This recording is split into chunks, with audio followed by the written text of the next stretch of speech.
Now, I'm not quite sure how to word the title of this, but I wanted to talk a bit about the hypothetical in the case of how strong Naruto could have been, or the potential that Naruto would have had, and whether or not that potential was fulfilled or not. Originally, the video was going to be about Naruto being a prodigy that I think people overlook and don't give him enough credit for, but I decided it wasn't worth splitting it into two different videos. Now, at the end of the series, Naruto is dummy OP. If anyone were to ask me how strong, he wipes the Akatsuki out by himself, even with both Rinnegan Obito and Pre-6 Pass Madara being a part of the equation. And I think he'd have an easy time doing it as well, considering Naruto speed blitzed and destroyed 6-path 1 Rinnegan Madara and cut the God Tree in half without his cloak active. I don't want to hear this teamwork though argument, considering each member of the Akatsuki has to deal with one of Naruto's shadow clones, and maybe an unfortunate soul such as Madara himself has to deal with the actual Naruto. So in all, he's pretty strong, but I think Naruto could have been even more ridiculous, if he was nurtured right, that is. We've seen alternative versions of Naruto before, wherein he has both his parents in his life, and in most scenarios, he's portrayed as a Minato light in a sense. Smart while being overall just more powerful than he is normally, and I still think Naruto could be far more powerful than even those versions. In chapter 315 of the Naruto manga, Kakashi introduces a training method that only Naruto can do, training using the Shadow Clone technique. This plays a pivotal role in Naruto's learning of the Rasen Shuriken and Sage Mode. Sage Mode being something that he learned in 3 days, by the way. And we can see that he's using clones at multiple points of train when he's learning Sage Mode. I'll put up probably a little clip of it here on screen, where Naruto is training alongside 2 other shadow clones on some really sharp rocks. Now, a reminder of what this training method was, it was relatively simple. We're taught by Kakashi that any knowledge obtained by a shadow clone will be passed on to the originator of the shadow clone once the shadow clone is released. This is huge. What it basically means is that you can divide the amount of time you would take to learn something by the amount of shadow clones you use.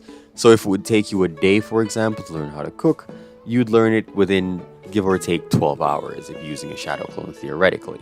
While it ends up not being as linear as that, since you have to release the clone before the extra knowledge takes effect, it's still a massive shortcut when it comes to learning things. Now, where I'm going with this is pretty simple. What if this training method was introduced a lot earlier in Naruto? Exactly how strong would he end up being? Now, to keep it realistic, since Kakashi came up with this training method, it's only right or only fair for this training method to start taking effect around the Land of Waves arc. That's as far back as I want to realistically go. It takes Naruto about 1 week to master tree climbing in the original Land of Waves arc using his chakra, and now we should know without Yamato there, Naruto can't use thousands of shadow clones for training, but I think no one will argue he should be able to use at least 10 to 20 shadow clones to train here. With this in hand, Naruto should be done with training within about 2 days. At most, since this method of training makes it so that he's learning 10 times faster at least if he's using 10 shadow clones, and if we're going with a linear equation. At most, it might take about 2 to 3 days. It's still a far cry from the week that he would be taking otherwise. Now, knowing Naruto's nature, you could argue he wouldn't want to sit still for the next few days and may ask Kakashi to teach him more, which I can see Kakashi doing. As a result, Naruto might begin training to walk on water with Sakura as Sasuke catches up, something Naruto should be able to catch on to quickly once again. Now, so far for the training method, it shouldn't really change much. Naruto should be a bit stronger thanks to more efficient chakra use, but it's from here things start to get a bit nutty.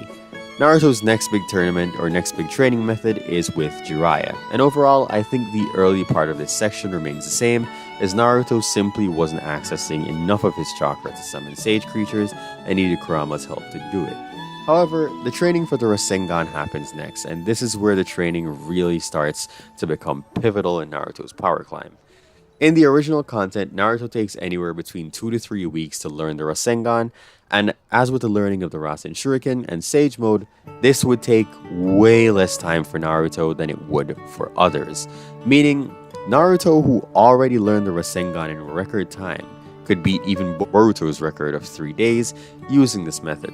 At most, learning this takes Naruto a week. This should also mean Jiraiya has time to teach Naruto some things he would learn in the time skip, such as breaking genjutsu, or his time and placement when it comes to battle, and how to better effectively use his shadow clones in battle.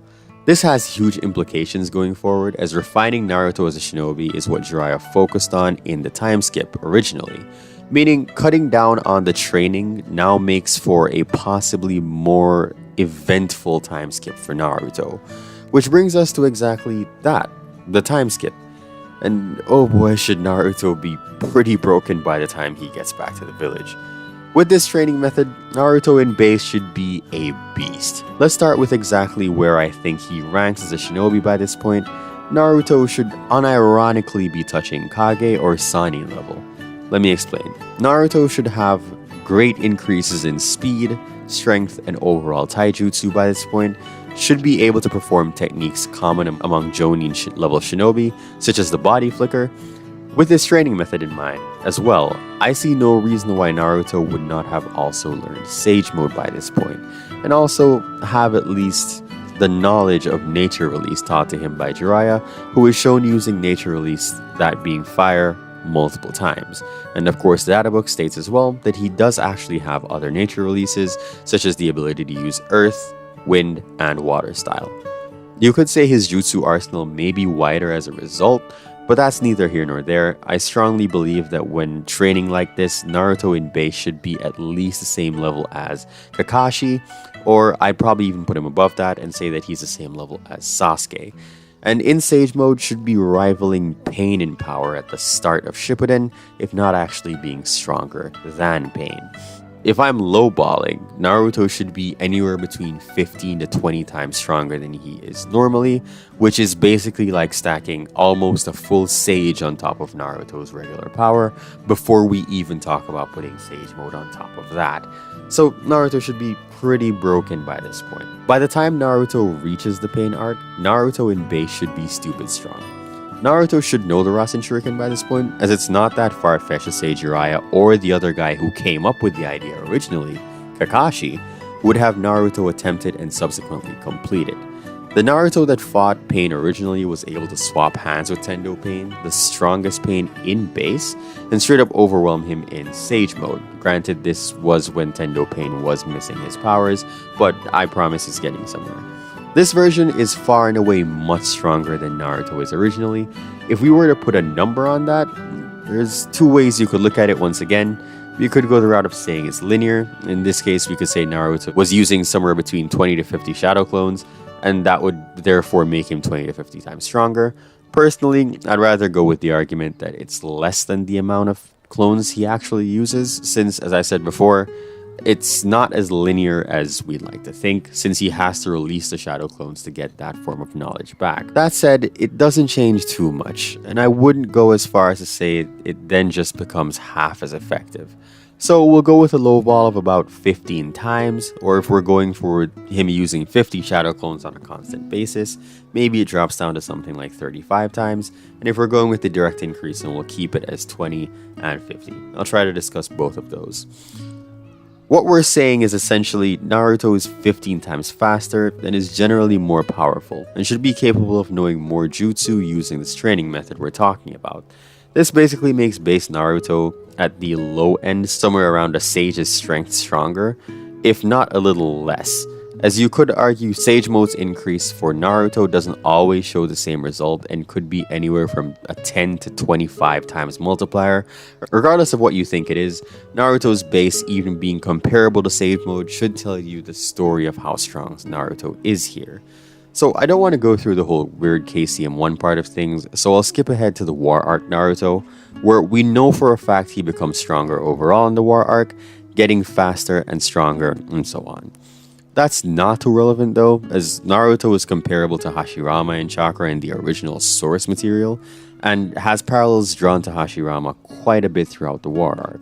If we added that extra 15 times increase in Naruto in the War Arc, when in KCM2, Sage Mode, it's pretty much adding a second Sage Mode to Naruto, and that's once again lowballing pretty heavily. At most, Naruto is 50 times stronger. If we went with this linear increase idea, if it's a 50 times increase base Naruto would be absolutely broken, as this would mean he should be tussling with the Akatsuki's top fighters in base alone, such as Itachi, Pain, and Obito. And in KCM2 Sage mode, he should be facing off against characters such as Jubito 1v1.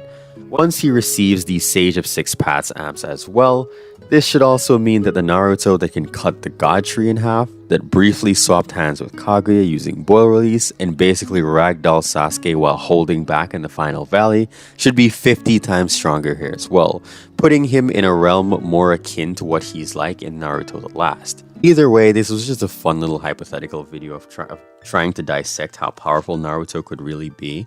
But I want to hear what you guys think in the comments. Do you think he's way stronger? Do you think it'll barely make a difference? I'll be looking forward to your answers. Anyways, this video was supposed to have been up on Wednesday. Sorry that it's late. I'm not going to give any excuses. I just spent a lot of time playing The Legend of Zelda. It's a really fun game. And yeah, it took up a lot of my time. But anyways, I'll see you guys in the next video.